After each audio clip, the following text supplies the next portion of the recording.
Okay guys, in this video I'm going to break down one of the topics in the Tradenet course is economic indicators.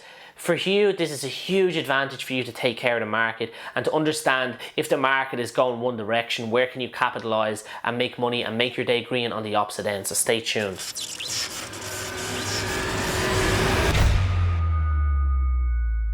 In one of the topics Tradenet supply is economic indicators.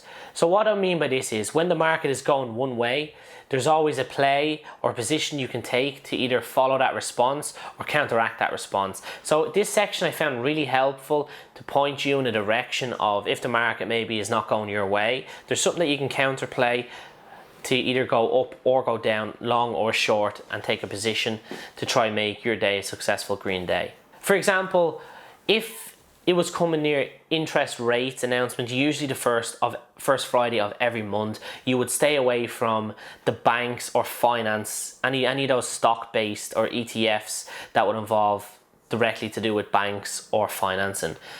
What I always do is I always stay away from earning plays, coming up close to earning reports, any kind of announcements they will be making. It is just kind of it's a 50-50 gamble, so I tend never to trade earnings or interest rates announcements or any of those things because you don't know what way the market's going to respond.